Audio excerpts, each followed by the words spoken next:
నమస్తే. సాధారణంగా మిగతా దేశాలతో పోల్చుకుంటే డ్రాగన్ కంట్రీలో చాలా భిన్నంగా ఆహారపు అలవాట్లుంటాయి. చైనీస్ దేన్ని వదలకుండా అన్ని జీవరాశులనే తినేస్తూ ఉంటారు, వదిలిపెట్టారు. రకరకాల జంతువులతో రకరకాల డిష్లు చేసుకొని తింటారు. అవి చూస్తేనే మనకు వికారం వస్తుంది. అయితే ఈ ఆహార శైలియే కరోనాకు కూడా కారణమైంది. చైనీయులు గబ్బిలాలను తినడమే కరోనా లాంటి మహమ్మారి పుట్టుకకు కారణమైందన్న వాదన ప్రపంచవ్యాప్తంగా బలంగా ఉంది. అయితే ఈసారి ఏకంగా ఓ కీటకంతో ఓ కొత్త రకం కాఫీనే చైనీయులు ప్రపంచానికి పరిచయం చేశారు. ప్రస్తుతం అది చైనాలో ట్రెండింగ్ గా ఉండగా ప్రపంచ దేశాలు దాన్ని చూసి షాక్ అవుతున్నారు. దీంతో కాఫీ కూడా చేస్తారా అని ముక్కును వేలేసుకుంటున్నారు. అదేంటో మీరే చూసేయండి. ప్రపంచవ్యాప్తంగా కాఫీ ప్రియులకు కొదవలేదు. ఎందుకంటే మూడ్ బాగాలేకపోయినా, ఫ్రెండ్స్తో కాస్త సరదాగా టైం పాస్ చేయాలన్నా, తలనొప్పి మాత్రం లేకుండా చిటికెలో పోవాలన్నా ఓ కాఫీ కప్ ఉంటే చాలు. దీంతో ఫిల్టర్ కాఫీ కాస్త ఇన్స్టంట్ కాఫీగా మారిపోతుంది. అయితే కాఫీ లవర్స్ కోసం కాఫీని చాలా ఫ్లేవర్స్తో తయారు చేస్తూ ఉంటారు. చాక్లెట్ కాఫీ అని, క్యాపుచినో, ఇలా చెప్పుకుంటూ పోతే కాఫీలో చాలా రకాలే ఉన్నాయి. కొత్త కొత్త ఫ్లేవర్స్ కాఫీ ప్రియులను ముగ్ధులను చేస్తూనే ఉంటాయి. కానీ మీరెప్పుడైనా కాక్రోచ్ కాఫీ గురించి విన్నారా? ఇప్పుడు చైనాలో ఇదే హాట్ టాపిక్. బీజింగ్లోని ఓ మ్యూజియం ఈ కాక్రోచ్ కాఫీని పరిచయం చేసింది.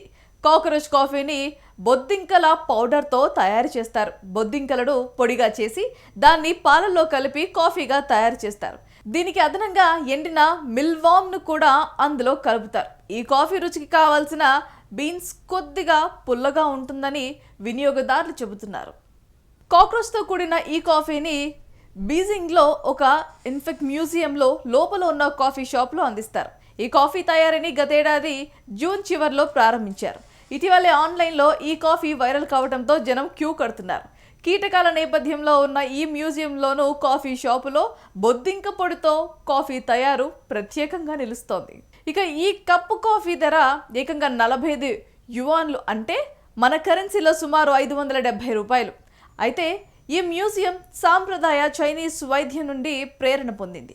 మ్యూజియం కేఫ్లో రోజుకు 10 కప్పులకు పైగా రోజ్ కాఫీని విక్రయిస్తున్నట్లుగా అక్కడి సిబ్బంది తెలిపారు.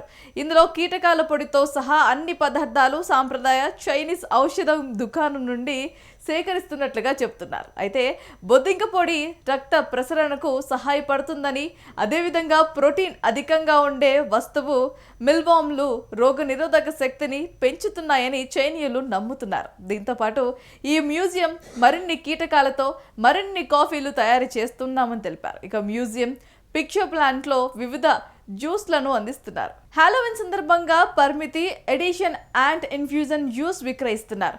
ఈ యాంట్ రుచిలో ఉందని, పిక్చర్ ప్లాంట్లో వైరస్ సాధారణ కాఫీ లాగా రుచిగా ఉంటుందని కూడా కస్టమర్లు అంటున్నారు.